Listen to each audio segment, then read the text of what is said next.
Hey. Thanks so much for coming today. And so this conversation that we're about to have is about your work at the state capitol with Representative Ryan Clancy and Darren Madison. But the conversation probably begins a little bit further back with this new radio show that we're doing called State Reppin. That's on River West Radio 104.1. Tune in wherever you can get it. And basically we're documenting their journey through the Capitol as rookie legislators and what the work there actually looks like. And this kind of episode, State Reppin', is all in the vein of demystifying politics. A question I keep finding myself asking is, how does politics actually work? And like I said in the State Reppin' introduction, that what I want to know is what work at the Capitol looks like when the reporters are gone and the performing is over. And that's what this conversation is going to be. Another perspective of what local politics actually looks like. And you're the perfect guest because you've been working in local politics for a little while now. Currently, you're working for Ryan Clancy as his staffer at the Capitol, correct? Yes. And is this the first time you worked with him? No, I was also his legislative aide at the Milwaukee County.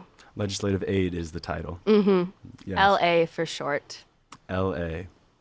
How did you find yourself as a legislative assistant? Well, it's kind of a long story. I went to undergrad for chemistry, and my final senior year, I took a class called Public Education Law. And I had a realization that I just spent 4 years studying and learning the wrong thing, which was not a great feeling, but I did that thing they say you should do, and I emailed my professor. So I emailed my professor, met with her, and she was really great. Her name is Dr. Julie Underwood. She ended up becoming my mentor. Through her, I got an internship. And it was through that internship and networking that I eventually met Ryan through legal observing with the ACLU. So just really immersing myself in that network of people and finding people that I got along with. And when I worked my internship, I was an advocate, more on the outside of the building, right? Going in and talking to legislators in their offices. And then when I was in graduate school, I was in the research sort of realm. And I found both of those areas very frustrating because there's not a lot of power there. There's not a lot of decision making. You can talk to the decision makers and you can make the data or do the studies or create the marches, which are all really important things that all come together to create change. But I found that to be too slow for me, and I wanted to be in the room. And so that's why I really decided to start looking into what that looks like and where I fit into that. Is that running for office? Is that being a staffer? There's all different roles in the room, and so where am I fitting in there? And right now, this is the one I'm trying, and I'm really liking it so far. So, I asked myself that question quite a bit of what part can I play? What were those conversations like with the decision makers when you were a legal observer and you felt like you quite weren't getting anywhere? Legal observing is interesting. So you are not organizing the marches. You're impartial, right? You're just there as a protector of First Amendment rights. So people organize marches and then they contact the ACLU, and then you are an impartial volunteer, which can sometimes get dicey because you have to protect the First Amendment rights of everyone there. And what are the First Amendment rights? Well, the First Amendment rights to gather and free speech, right? So for that, it can get awkward because then there's sometimes can be counter protesters, and then you're in the middle of, you also, even if you don't agree with the other people, you're in the middle of, well, they have just as much right to gather and voice their opinion as you guys.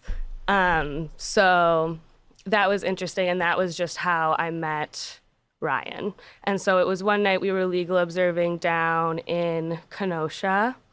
It was just me and him. It had been days of legal observing in a row, so the teams were getting a little thin. And I had graduated from graduate school during COVID-19, which not a great time to graduate from graduate school. A little disheartening was not having a lot of easy time finding a job in my field, which is educational policy. Schools were not interested in hiring people during that time. They were interested in some other things.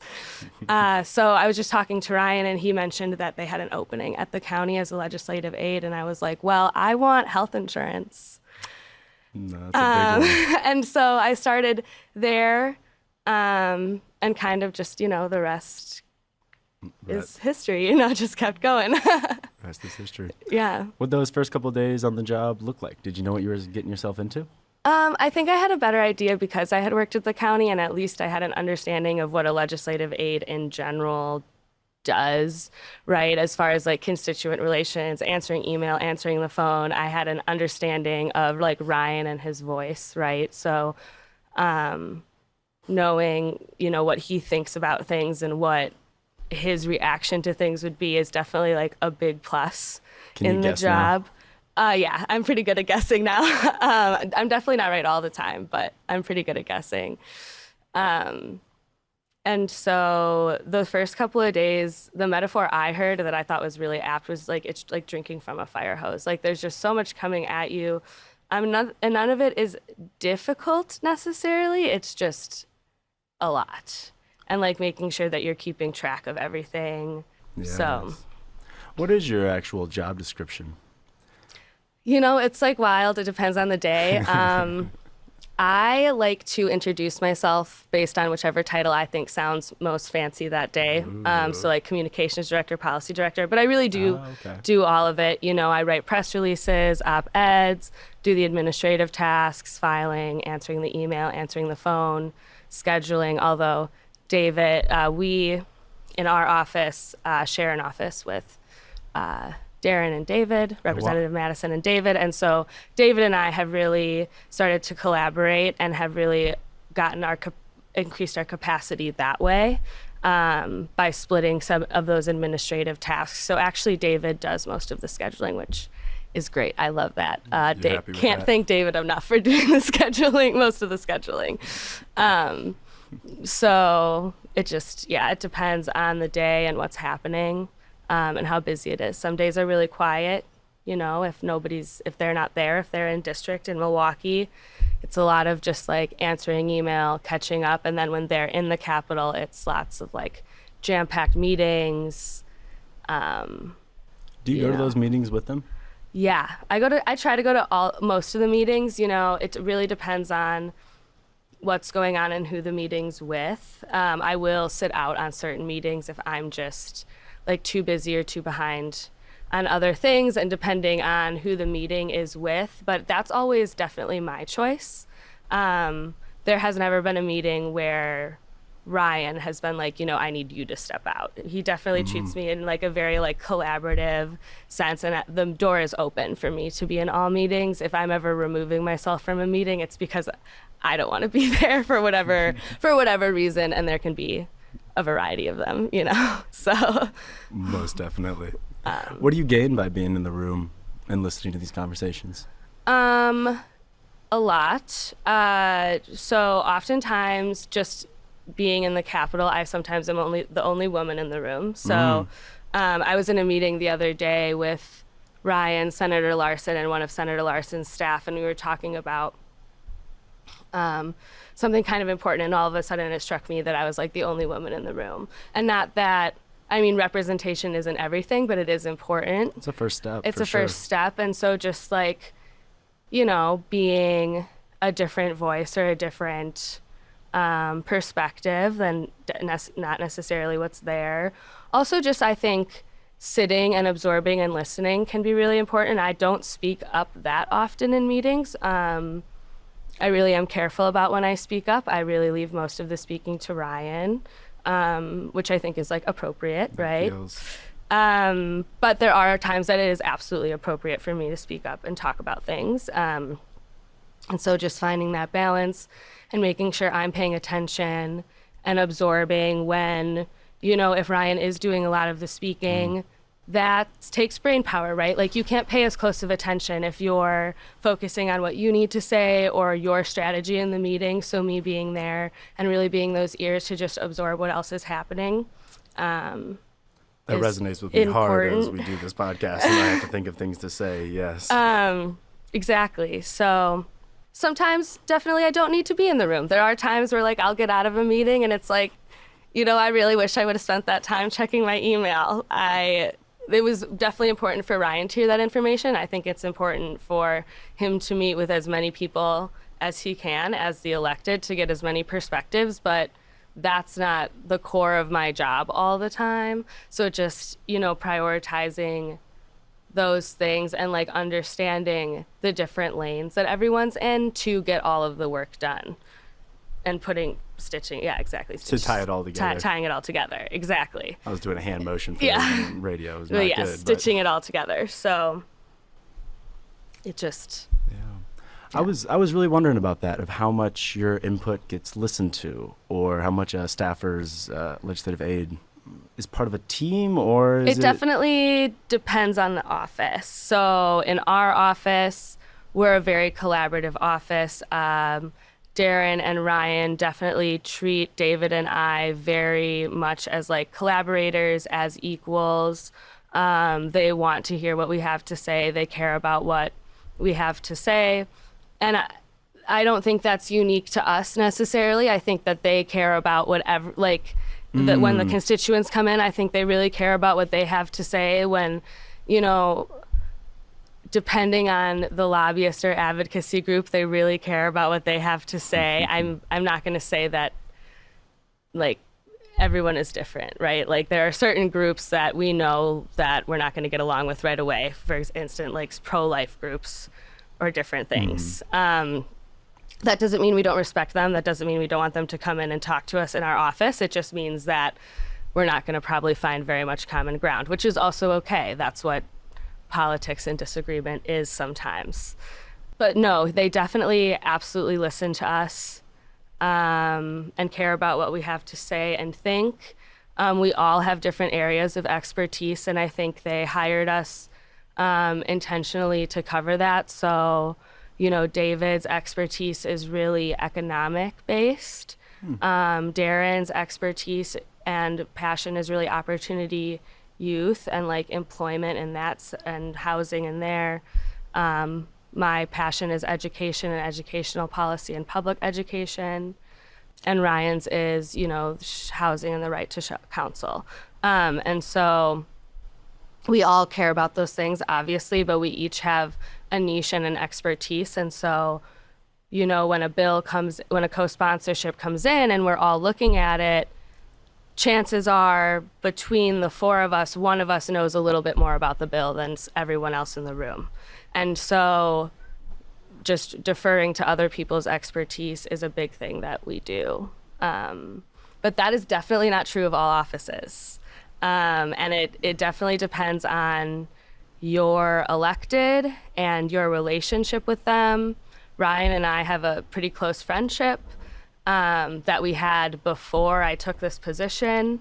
So like that rapport that we have and my ability to communicate and be very candid with him is not the same as other staffers, for sure. There are definitely staffers who have to walk on eggshells or are negotiating their relationship with their elected, whereas like I can be extremely candid with Ryan. Like if Ryan asks me to do something and I just like really can't do it, I can just be like, that's not happening today. Like absolutely not. In no world is that happening today. You can try to text me later if you want me to do something, but I'm not going to do it, because it's just like that's the reality. And he can he thinks that's funny, and we can like go back and forth like that. And other people, they don't have that. They do not have that freedom or that relationship with their legislator. We have definitely a special bond in our offices. A special team. Mm-hmm. Yeah. For sure. Have you seen that at the county level and the state level too, where these county board members or the state representatives have different relationships with their aides?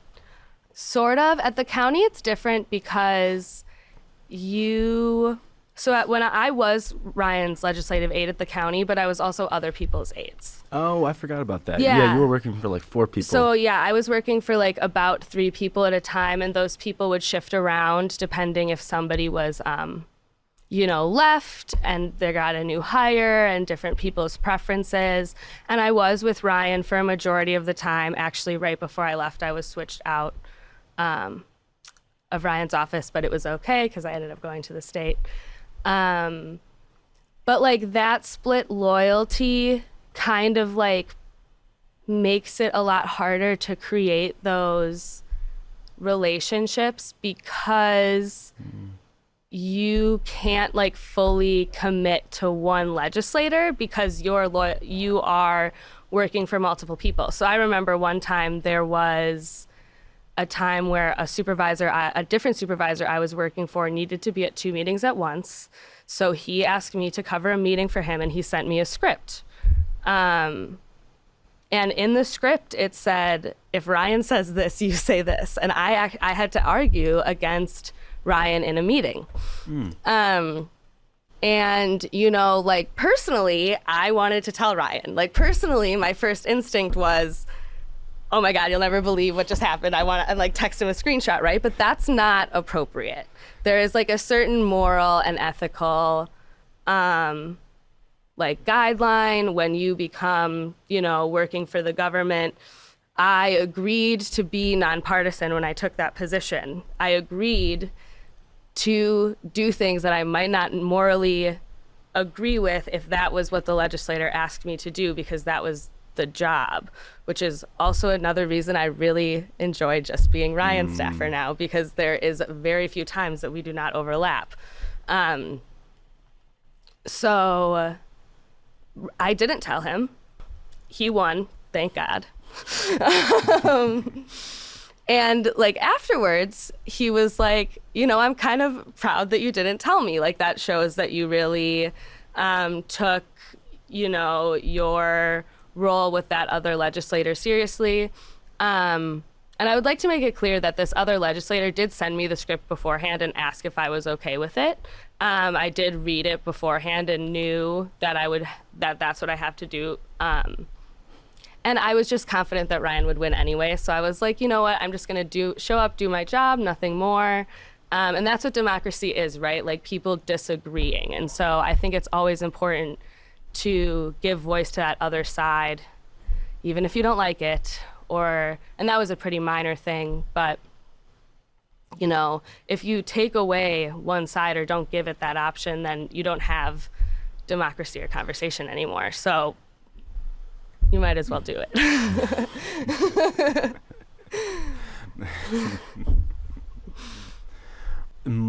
That's interesting. So you worked for So you worked for 3 different people. What were the different relationships working under the 2 different board members? It entirely depended on their style. Like some board members are extremely active and are having meetings out in their community and are writing legislation and are like movers and shakers. And then there are some who are more passive, who, like go to their committee meetings, who might write 1 or 2 pieces of legislation a year about specific issues that either like their constituency brought to them or something specific to their district, but they're not writing things like the right to counsel or the right to shelter or like those pieces of flagship legislation that are really trying to create some sort of like systematic change.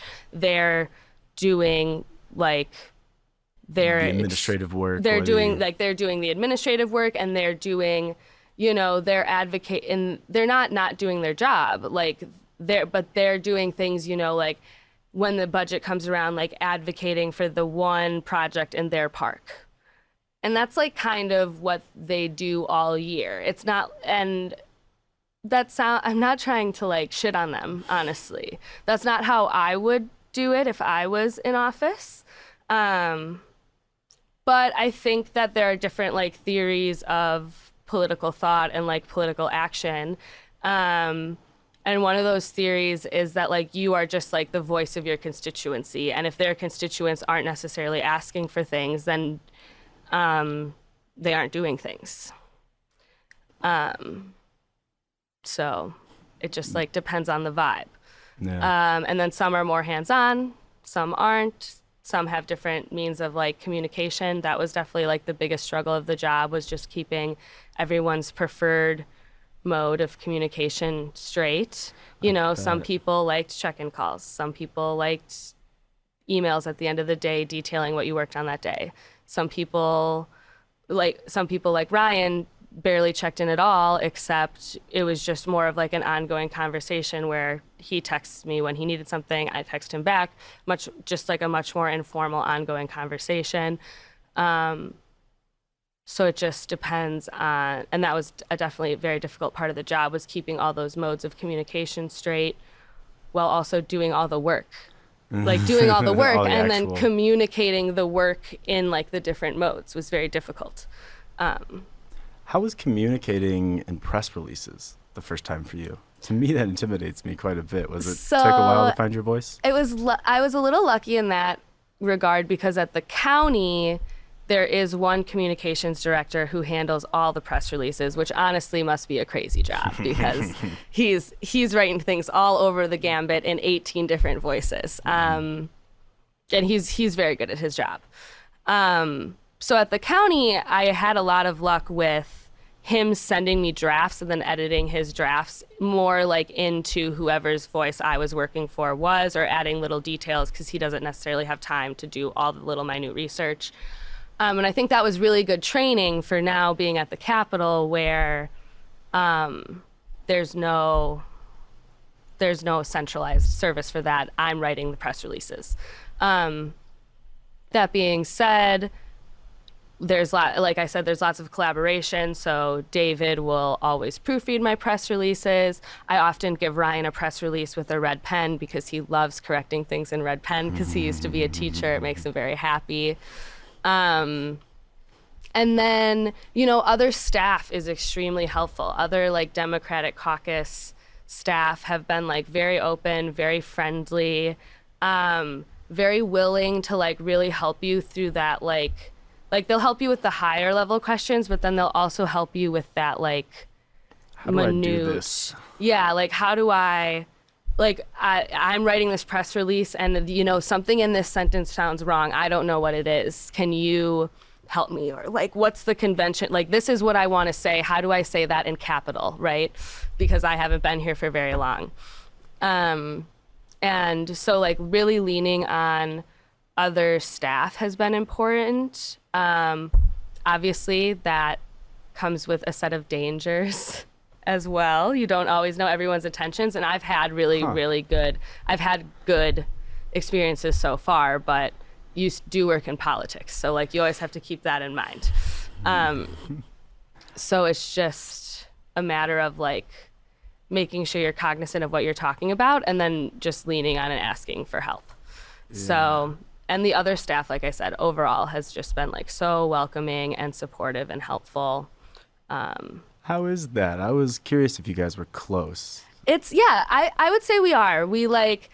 So there's definitely a difference between being a legislator and a staff, and a lot of staff has been in the building for a while and has worked for multiple legislators. So you can't necessarily assume that a staff person agrees with their legislator or even likes their legislator. And so that's a can of worms. And so you, especially when talking to staff, you always want to keep an open mind. You always want to like just see where they're at, because at the end of the day, like we're all doing the same job of just like trying to make like the gears of what the legislature is go. It doesn't really matter if two staffers' bosses don't like each other, because that's not really part of your job. Like if two staffers, legislators, like, you know, are across the aisle from each other, like get into it in a committee or something, but I need like a document they have, like I can't find a file or something, and I call over there, like that staffer is gonna like help me find that file. Now they're never gonna tell me the schedule of the committee, but like there's definitely privileged information for sure. But among staff, at least, there is an absolute level of like nonpartisan decorum overall, at least surface level. I haven't been there very long, so there might be some staffers who might listen to this and be like, wow, what a naive bitch. We should definitely take advantage of her. But I hope that it's true. Put it in the universe, make it true. Yes. So, and that's definitely what I found. There have been a couple of times where Ryan already has gone against the grain a little bit with what Democratic leadership would necessarily want. And they have been like very like democratic about it in like the best way. Like they, you know, come to us and they'll be like, we would prefer you not because this. And we're like, we're going to though because this. And they're like heard basically. Oh, really?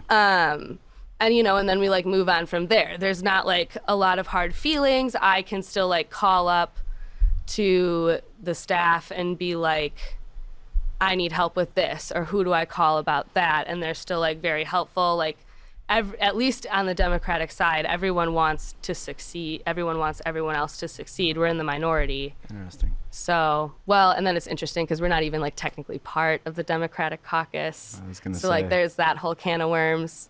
That adds like an extra layer on top of everything, but How has that been? I don't want to say the socialist word, but yeah. no, we say it. We do in meetings and stuff. We talk. We are not. It's open. Like we have like, you know, it's not a secret. It's not something we shy away from in the building by any means.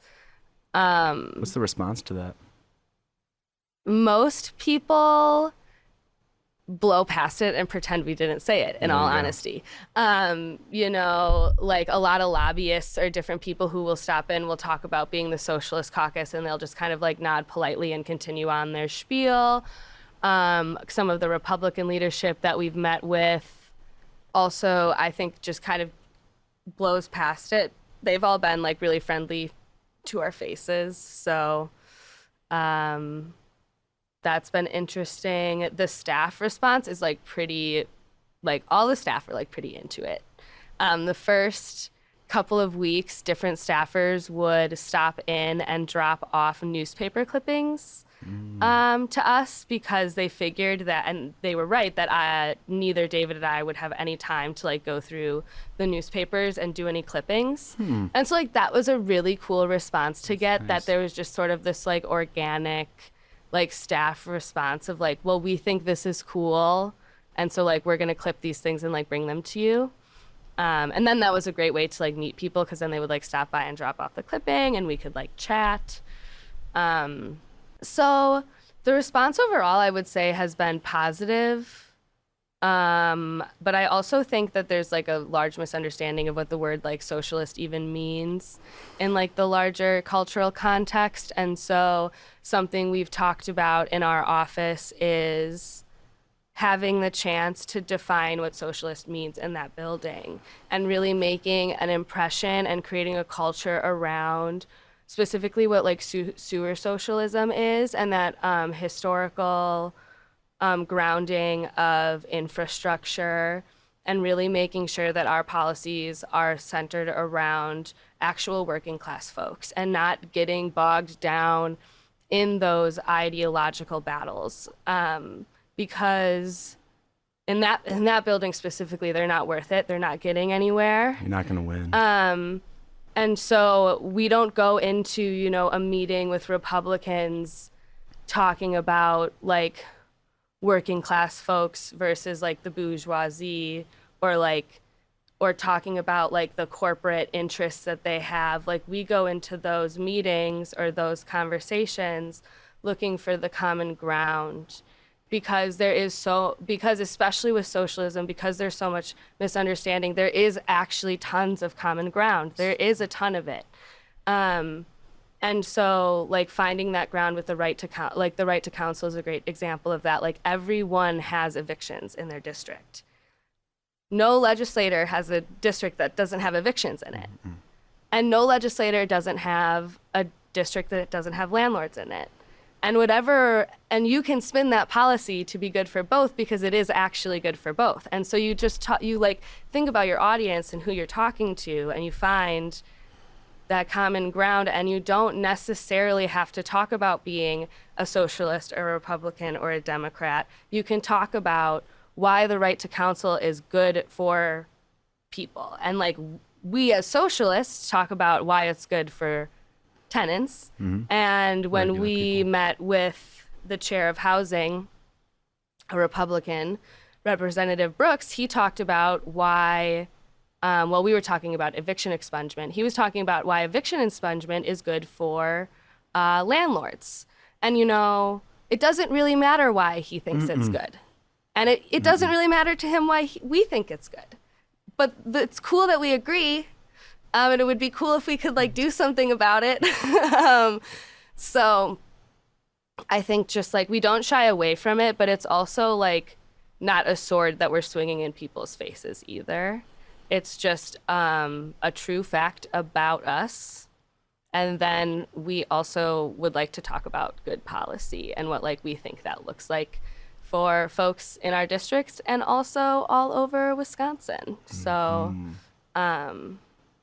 it depends on the room. And it also depends what people say to us. I was going to say, what response are you getting to it? Where do you jump off with the conversation? Yeah, exactly. Yeah. So I really love that perspective. That's very cool. And I think something that left media, regular media, misses out on a lot, using different vocabulary to explain the same thing, but we get lost in the vocabulary.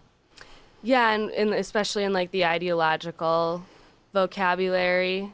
Something that I've realized while working there is everyone is just a person, and there is malintent in the building for sure. But overall, there are very few legislators, I would say, who have on either side of the aisle who have malintent, who are just the down home people who are from their communities. They're there, and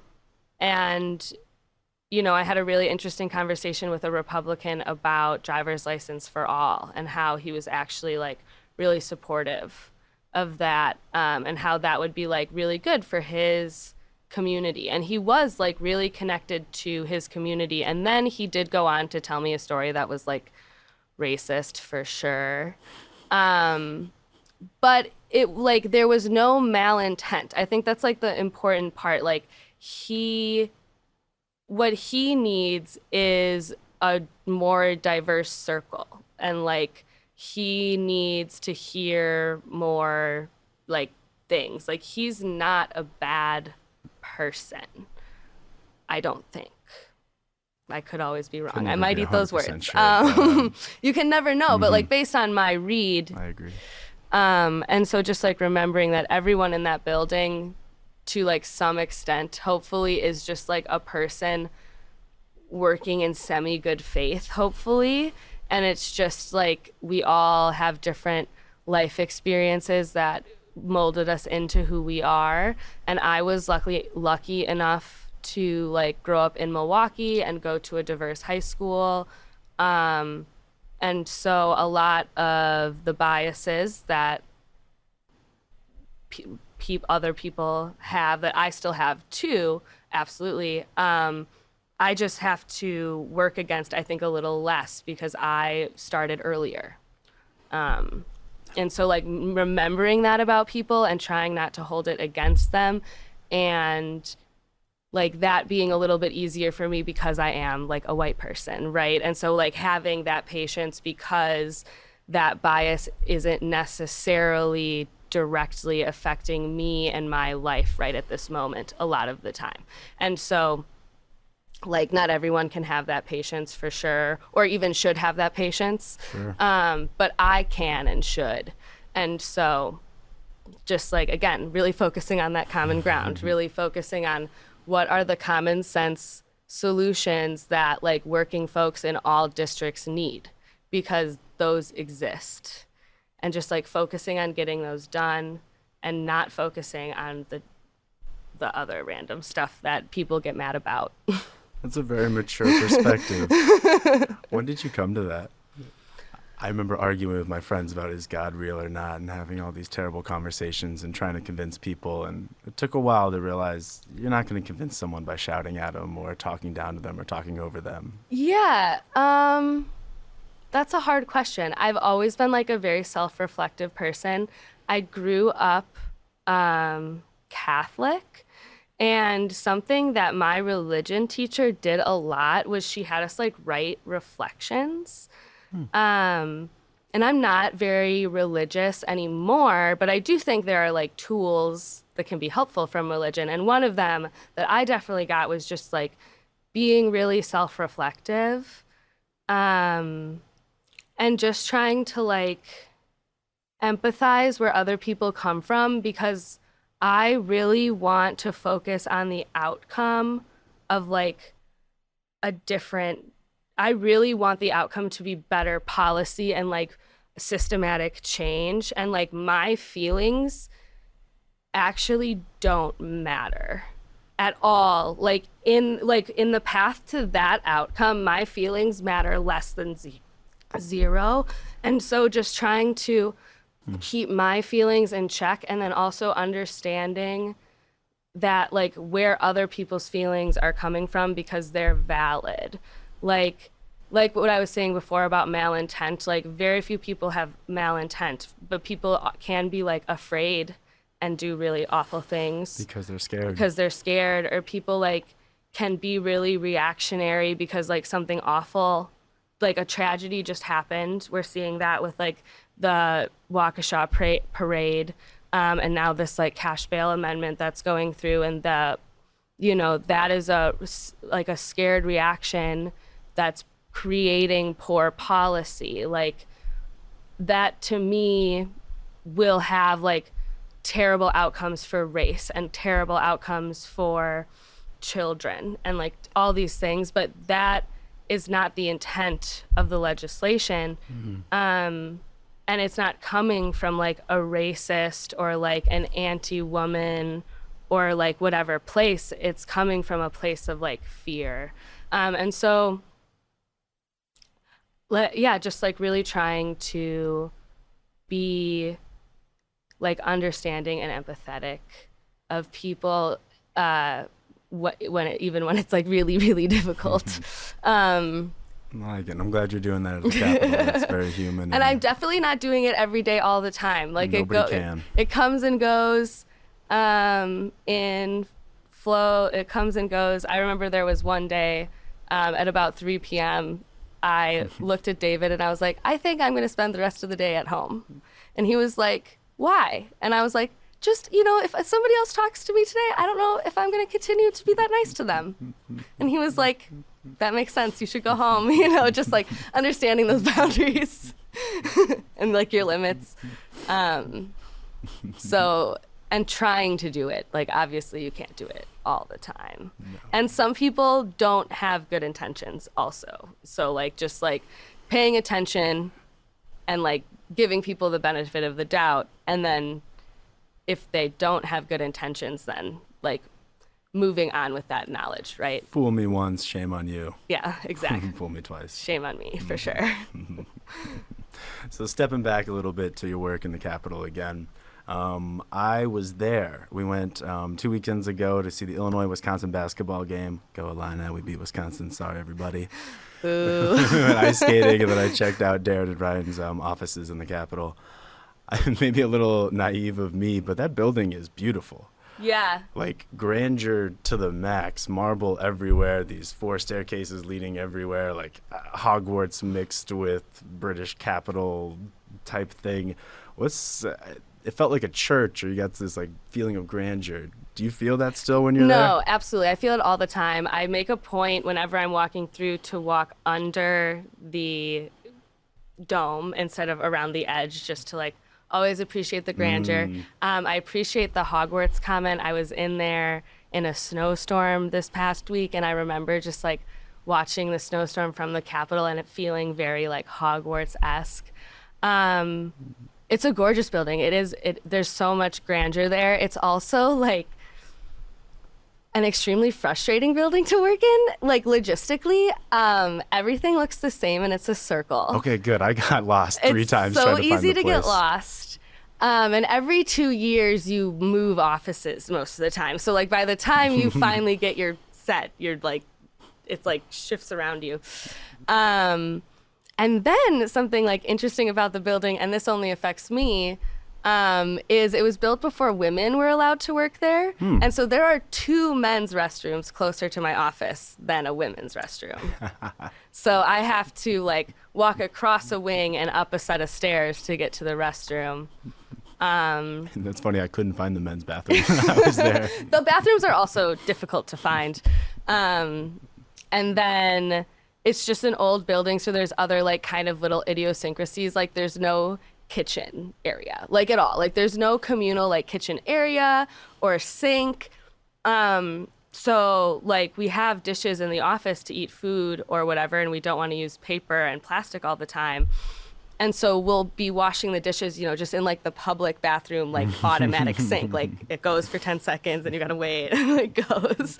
So like it's like it's little idiosyncrasies like that, but then that also sort of add to the charm overall. That sort of like, it doesn't let you forget that you're in an old grand building. And then, you know, the offices are beautiful, and the actual rooms that then certain meetings and stuff happen in are beautiful. And so, yeah, I do think about it often. I am wondering if it will ever wear off. I've asked other staffers, and some people say no, that it never wears off. I hope it doesn't. Okay, good. I hope it doesn't. Do you work there 5 days a week? Mostly. So there's this interesting thing at the Capitol where HR gives you policies. I said quotes with policy. I put quotes around policies. Sorry, radio. But they call it appointing authority, but you're elected. So like Darren and Ryan for David and I are the only people who can fire you. And they can fire you for whatever reason, but they're the only ones who can fire you. So like HR gives you all these like policies, but then there's no way for them to like specifically enforce them. So there is a policy that we are supposed to be in office 5 days a week, unless we are working in district, which would mean in Milwaukee attending meetings or doing different things here in district. So that's like the policy. And that's what it says on paper. That's what it says on paper. In practice, people are very hybrid. Everyone is. I would say I'm in the actual building like at least 30 hours a week. I am there a lot, just because we do want to be accessible. We want people to be able to swing by, stop in, chat. If we're there and we're not in a meeting, we usually keep the door open so people can just pop their head in, unless I'm extremely behind, then I will close it. But it will, like I said, there was that one day where I just went home around 3 because I just needed to finish what I was working on uninterrupted. And what's nice with the shared office is David and I can kind of coordinate that a little bit. And between the two of us, unless we're in meetings, one of us is usually there. It's always there. So, you know, there are times that like we'll both be in committee or if different things, but like in most cases, Monday through Friday, I would say like 9 a.m. to 4 p.m., there is almost always David or I in the office doing something or other, yeah. Who stops by your office? I was curious when you said earlier about a lobbyist coming in and hearing them. Oh, I mean, like just like so many different people that you could ever imagine. So like there's a lobbyist for anything under the sun. Oh, yeah? And they will stop by and schedule like usually like 15 to 30-minute like appointments to just either discuss different legislation, or like in the beginning it was a lot of just like introductions. What does that look like? Is there a PowerPoint that they follow and go through a slide deck of saying, hey, this is It's a lot more why informal cranberries than are that. awesome? Like they usually stop in the office and we sit like in a circle and they hand us a couple of sheets of paper with like infographics and different things on it. And then they'll kind of like talk through who their clients are, who they represent, what they think is coming like through the legislative session or like in the budget, whether they like it, whether they don't like it. And then another thing with lobbyists and like the like legislator lobbyist relationship is like interesting because they can be a good source of information. I was just going to ask, do you learn stuff from Yeah, them? so like because we can't be experts on everything, so they can be an extremely good source of information, but their information is always biased. So it's like that thing, it's like that critical thinking of like understanding who's giving you the information, what their source is, what their goals are giving you the information, because that doesn't mean that information is incorrect. A lobbyist is never going to lie to you or give you incorrect data. They would be terrible at their job if they did that. What a lobbyist does is give you curated correct data. So what you need to think about is like, what data haven't they given me? Who else can I talk to about this? Are there other stakeholder groups that I can like touch base with this on? And so yeah, lobbyists come through, like advocacy groups come through. Those meetings are almost identical, and it's just kind of the distinction of like a formal lobbyist who's getting like paid kind of a lot of money to be in that room with you versus a community member who's there for free, who's like volunteering their time to like get all this information and data together. And again, like this data probably, I don't, most of the time I don't think they're making it up or whatever. It's just they're also coming to with like a goal in mind, Right. and an outcome. So the meetings themselves like are very similar, but like the intentions behind them can often be very different or more meaningful, like if a lobbyist comes in to talk to us about the Milwaukee Public Museum, but then on their list of other clients are a bunch of like, big corporations or whatever, I'm going to take what they say with just like a little bit more grain of salt than I would, a mom who's coming in to like talk to me about her like kids' school. Just because one of those intentions is like genuine, and one of them is a job. And I mean, I'm there for a job too. So I'm not like questioning the motive of being there for a job. It's just, you got to like think about why somebody comes into your office, even if the meetings look incredibly similar. Very similar. It's kind of funny that they look so similar. Like even that, I mean, this is a community member, a mom wants to change something at the school or something's affecting her kid, and then somebody getting paid by BP Oil is coming in to talk about putting in a new gas power plant. Funny that they're forced to be the same thing because of politics. Yeah, they're forced to be the same thing, and like it can be tricky sometimes. It was really interesting. A group of college students came into our office to talk about a bill that was affecting them, and it was interesting because what they were asking for was reasonable. How they wanted to get there was not how we thought was the best way to get there. And so I'm having this conversation with them, and they hand me like their little infographic, and it has a contact information at the bottom. And the contact info is like a very conservative, like extremely right-leaning lobbyist.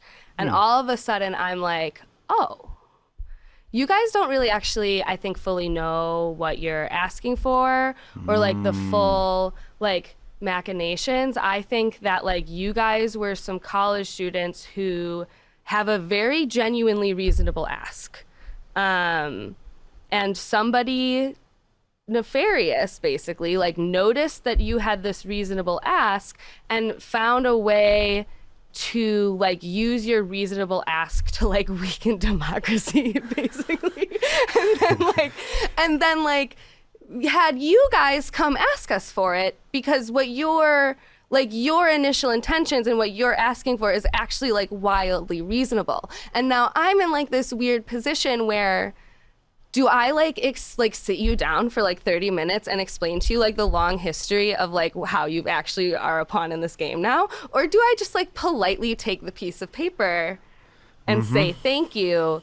And again, like it kind of depends on the day and like my patience and like where I'm at. Something that Darren talks about that I think is really important is like a big part of our job is educating the public about like what's going on in the State House. And so like in that sense, I think it was kind of important to sit them down and be like, I agree with what you're asking for, to be like super clear. I want to explain to you the history of why the way you're going about it is really harmful. And where you fit into and that where history. you fit into that history. And I was able to talk to them about it a little bit. I was taking that meeting alone, and it was a super long day, so I wasn't able to get into it like as much as I had hoped I could. But the same, again, this was a very good organized effort. A group of students from Darren's district also stopped into his office, and he had a little bit more time, and I overheard him really like going into it, and I was like, okay, well, maybe between us, if those two people like connect afterwards, they can like talk about it. And they'll have enough information. Yeah, they'll have enough information. Like maybe we at least planted the seed, right? You can only do, there's only so much time in the day. You can only do so much, but just trying to plant those seeds is always important. That's interesting about the people with good intentions, but they might not have the best results. I was thinking about that because you're probably the first point of contact for a lot of people. Mm-hmm. Whenever they email Ryan. Yeah, if you call District 19 or trying to get a hold of Ryan, you're calling and trying to get a hold of me. Yeah. It's interesting. I'm a little bit of like a ghost Ryan. How is that working with all those people? How many messages a day do you get from people? I would say for calling, it's not too much. Maybe like 2 or 3 calls a day. We have a very active email-based constituency. We definitely have like tons of emails that come in. And like lots of like, they're like organized emails, kind of like, I mean, I've sent them too, like where you go to like the community meeting and then all 8 of you take a form email and maybe you change a couple sentences and then you all send it out. So we get like, you know, I'll come in the morning and I'll have like 12 or 15 of very similar emails. If not identical. I bet that's funny to see, like, when that meeting happened and then, like, the 12 days afterwards. But that being said, having been a community member who's gone to those meetings and stuff, I don't discount organization, right? Like, I think that shows that there is some movement and some, like, almost energy like or maybe momentum more behind somebody this took idea. The time to create a form somebody took the time to create the form. And we do try to respond to all of those in a semi-timely manner. What is that? Days, weeks?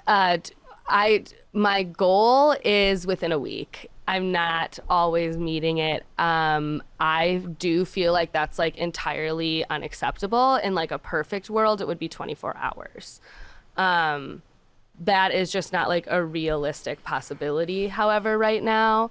And I do go through the emails to pull out casework. So there's kind of 2 different times people will contact us, right? There are times that people will contact us and it'll be, I think something about this, and I want to like log my opinion.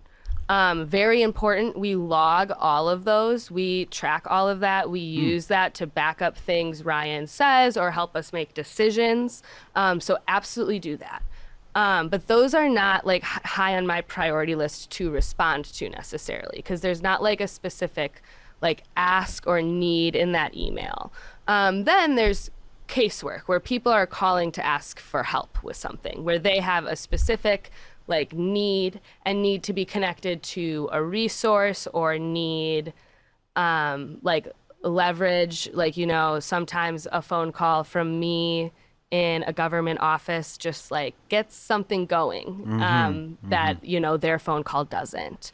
Or with casework, with people like maybe having, you know, a delay on their license with DSPS, or like issues with like what it's all different sorts of agencies, like all the different agencies that the state does. People can have issues with those agencies. They can call us. We can try to resolve those issues somehow with that agency for them. So so even if I'm not responding to every single constituent email right away, I am at least scanning and pulling those out to prioritize those like help emails. You know, those help emails sound like a lot. Very good work, but makes your day very firefighty-ish. Responding to one email to the next. Yeah, it's definitely more reactionary than I would hope. Like in a perfect world, it would be a bit more strategic. And I think like in time when there's more staff and it's not budget, we will have time to like lay out those strategic priorities and plans. But, you know, we came in on January 3rd and it was immediately like inauguration, budget. You know, the most emails we get every day are co-sponsorship memos. The Republican side is just, they are writing legislation. They are writing it and they are sending it out. And very little of it will actually ever make it to committee, but that doesn't mean we still have to read it and track it, because there's no way to know what will make it to committee, and we got to be ready for whatever does. And so we really had to like hit the ground running. I bet. And there are certain things that just, you know, fall by the wayside. But eventually when the budget is over, before the next really like legislative session starts, there will be a lull and we'll be able to really spend that time, you know, connecting with our constituent base and then using those connections to build like a strategic plan of legislative priorities based on whatever makes it into the budget. So it's all like, it all kind of leads into each other and goes together. When is the budget? The budget is starting like right now. So the governor on this past Wednesday gave his budget address. You know, that's like kind of a big fun day. You're there all day. He like gives the big speech. Oh, was there a marching band too? There's a marching band. Yeah. And so he did that on Wednesday. Now what will happen is he'll go on a state tour of sorts, kind of like touting his budget priorities around the state. When he gets back from that and we don't know the exact timeline of this because the majority party sets the timeline. And it is my opinion, I don't know their intentions, but it is my opinion that it is their intention to not give the schedule out too far in advance because it makes it really hard to plan. Yeah. But for whatever reason, they do not give you the schedule very far in advance. And so the next thing that will come is like the joint finance part of the budget, which the Joint Finance Committee will then take the governor's budget, go to hearing sessions around the state. People can show up and basically speak for 2 minutes about what they like about the budget, what they don't like about the budget. The Joint Finance Committee will then either take or leave all of that information. In the past, it's been more leave than take. And then use their priorities, what constituents say, the governor's budget to craft their budget. Historically, they have taken much of the governor's budget and just thrown it in the trash can. Again, we don't know if that'll happen this year, but if history tells us anything, a lot of the things that you see in the budget right now that you might be excited about, I would not bank on being in the final form of it. But it being in the budget at all is a big deal. It makes it easier to pass it as standalone legislation. It gives it an opportunity to be spoken about. So that's like the next like point of the process is then the JFC will do their hearings and then the legislature will begin their work on amending the budget. Is that like and April, May? Yeah. Think? Okay. And it can really go like super long. It depends like how long they drag it out and what they really decide to do. Like I remember when I was an organizer, and more on the activist side, we organized a march for education funding in the budget. And we ended up doing that like mid-June. So it just like, it really depends on also, you know, how the governor uses his veto. It can all just like stretch. My mom actually just messaged me asking if I could go on like a weekend trip with her in April. And I had to be like, I have no idea. I'm so sorry. I'll let you know in April. 2 days before. Yeah. That's great. Well, I'll let you go here in a little bit. You've got a bus to catch. But do you have anything that you're, I don't want to quite say championing this budget cycle, or anything that you would really like to see included while you're working so close to this? Yeah, definitely. We were thrilled to see the right to counsel statewide included in the budget. That is our office's flagship legislation, and we've seen really, really incredible results with the pilot program here in Milwaukee. A book I read in college was the book Evicted, about Milwaukee. Oh yeah, that's a great book. If it's anybody, a great book. Should check it out. And that book like really affected me and really set me like my mindset in like a lot of the work I do. And the author reached out to Ryan after we passed that in Milwaukee and said, you know, like, this is a game changer for this issue. And so like that was a cool moment. And so to really see that included now statewide, even if it is, like I said, even if it doesn't make it in the final budget, it just gives us such a good footing to move forward on that. And it really is such a tangible and real thing for families and folks to like have just stable housing and being able to like maybe help keep people in their homes. So I would say that is like really the big thing. The other thing for me personally, not so much like our office, is the governor did have really good education proposals in his budget. I was really excited to see the 60% special education reimbursement over the biennium. That's like a super big deal. When I first got my internship right out of college with that professor,